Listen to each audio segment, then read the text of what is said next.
नमस्कार दोस्तों, मेरा नाम है आशुतोष और आप देख रहे हैं डायनामिक इम्पल्शन। आज के इस वीडियो में हम बात करेंगे 3 अक्टूबर 2022 के करंट अफेयर्स के और ज्ञान को कभी भी छोड़ना चाहिए, इसलिए वीडियो को अंत तक अवश्य देखिएगा। तो चलिए शुरू करते हैं। हीरो मोटोकॉर्प ने फिल्म स्टार रामचरण को बनाया है अपना नया ब्रांड एम्बेसडर। इन्होंने नया ब्रांड एम्बेसडर नियुक्त किया है। आपने ये साउथ के एक्टर हैं, फेमस फिल्म स्टार हैं रामचरण, इनको बनाया है।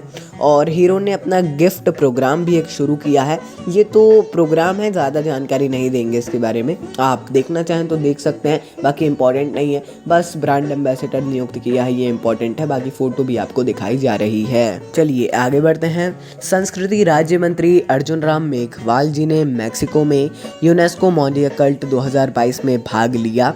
इसमें भारत का प्रतिनिधित्व किया इन्होंने संस्कृति मंत्रालय के संस्कृति मंत्री के तौर पर।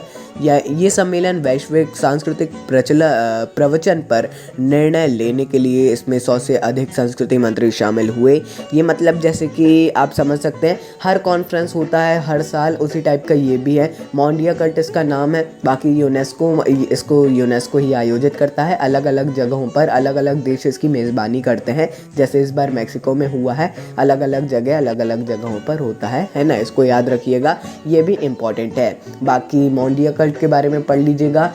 अब मैं ये बता दूं, यदि आप किसी भी चीज़ के बारे में पढ़ते हैं, उसका कोई एक ऑफिशियल आयोजक है, जैसे इसका यूनेस्को है, तो यूनेस्को ने डाला हुआ है, उसको पढ़िएगा, है ना। विकिपीडिया में ना ही पढ़ें या किसी अन्य आर्टिकल्स को ना ही पढ़ें, उनकी ऑफिशियल वेबसाइट को पढ़ें तो बहुत ज़्यादा सही रहता है। बहुत ही सरल शब्दों में ओरिजिनल और ऑफिशियल जानकारी आपको मिल जाती है। हम भी वहीं से अधिकतर क्या सभी जानकारी हम वहीं से लेती हैं। जब नहीं मिलता है कोई जानकारी या नहीं मिलती कोई जानकारी, तो हम फिर कोई ऐसा आर्टिकल देखते हैं मोस्ट ट्रस्टेड वेबसाइट से। चलिए आगे बढ़ते हैं। कजाकिस्तान ने राजधानी का नाम नूर सुल्तान से वापस अस्थाना में बदला है ना, इसको याद रखिए। देखिए 2019 में राष्ट्रपति जो थे यहाँ के नवनियुक्त हुए थे, तब इन्होंने नूर सुल्तान रख दिया था अस्थाना का नाम, लेकिन अब अस्थाना के पूर्व नाम को अपने पूर्ववर्ती के सम्मान में, यानी कि इनका जो अतीत है, इतिहास है, उसके सम्मान में दोबारा बदला है अस्थाना में 3 साल के बाद, है ना। इसको याद रखिएगा, इसमें कन्फ्यूज़न हो जाती है लोगों को। हम नूर सुल्तान याद किया होगा, इसीलिए करंट अफेयर्स देखना आवश्यक है, या अस्थाना याद किया होगा उससे पहले, तो फिर नूर सुल्तान हुआ, उसके बाद अब फिर अस्थाना हो गया है ना। इसको मतलब मैं बार बार दोहरा रहा हूँ कि याद रखिएगा, क्योंकि ये वाकई में इम्पॉर्टेंट है। चलिए आगे बढ़ते हैं। बैंक ऑफ बड़ौदा ने लॉन्च किया है खुशियों का त्यौहार, ऐसा ही एक कार्यक्रम है। ये एक वार्षिक उत्सव अभियान के रूप में एक ऑफ़र की श्रृंखला शामिल है। ये एक सिंपल भाषा में बोले पब्लिसिटी स्टंट कहते हैं लोग इसको, है ना।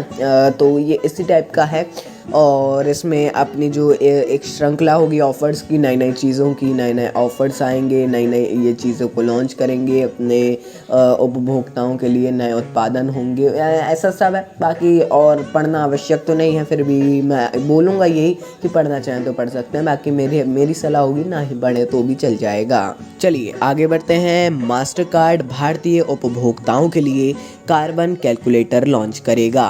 एक वैश्विक भुगतान और प्रौद्योगिकी कंपनी है मास्टर कार्ड।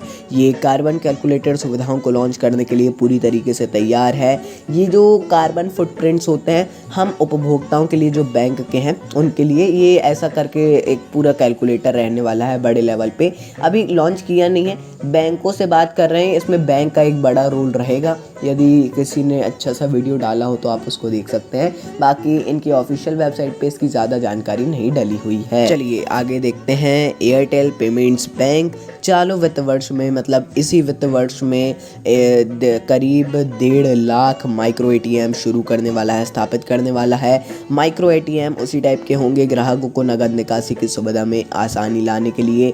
बाकी यहाँ पे धीरे धीरे ऐसा बताया जा रहा है, शुरुआत में कहीं कहीं होंगे वहाँ पर केवल नगद निकासी होगी, उसके बाद फिर और बढ़ाएंगे, अकाउंट चेक कर पाएंगे, उसके बाद फिर और बढ़ाएंगे, और कुछ कर सकेंगे, उसके बाद और बढ़ाएंगे, बहुत कुछ होगा, देखते हैं कैसा क्या रहता है। और अच्छी बात है पेमेंट्स बैंक वगैरह बढ़ते हैं, इकोनॉमी में बहुत ही ज़्यादा ये मतलब अच्छा हो रहा है जो कुछ हो रहा है। मतलब किसी भी तरीके से कोई अगर एक व्यक्ति, एक सिंगल व्यक्ति की भी सफलता हो रही है, वो बढ़ रहा है, तो उससे कहीं ना कहीं इकोनॉमी को फ़ायदा ही है, इसको याद रखिएगा। इसीलिए कोई भी बढ़ता है उसको आप सपोर्ट कीजिए, क्योंकि उससे देश को फ़ायदा हो रहा है।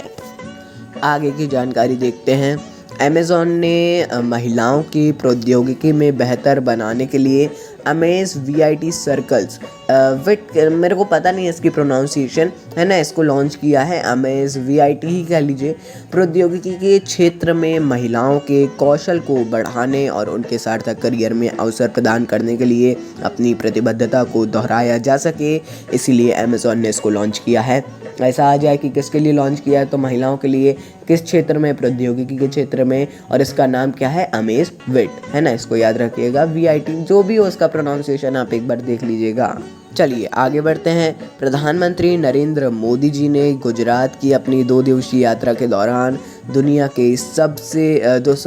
के पहले संपीड़ित प्राकृतिक गैस सीएनजी टर्मिनल और इसी के साथ ब्राउनफील्ड बंदरगाह, इन दोनों, ये अलग अलग चीज़ें हैं, दोनों की ही आधारशिला रखी है। बहुत ही ज़्यादा अच्छी बात है ये, मतलब बड़े लेवल पे किया है, बहुत सा काम किया है इन्होंने, बहुत सी योजनाओं का, किसी का उद्घाटन, किसी का शिलान्यास, किसी परियोजना का अलग अलग काम किए हैं।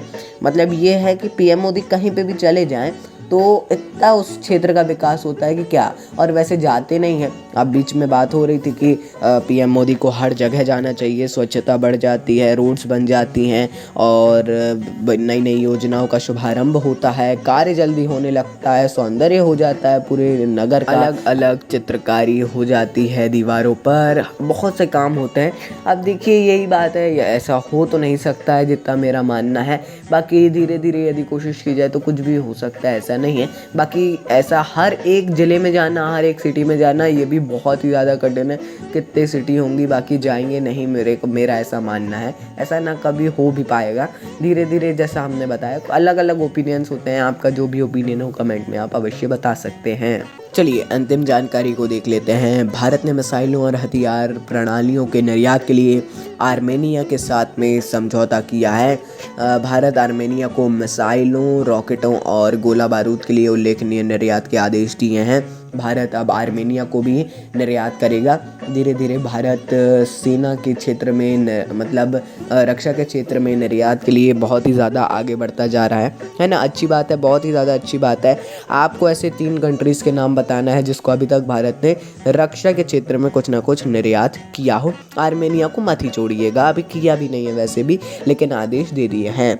तो दोस्तों ये जैसा आपको पता है हमने बताया, अंतिम जानकारी थी। मिलते हैं अगले वीडियो में नई जानकारियों के साथ। नमस्कार, डायनामिक इम्पल्शन।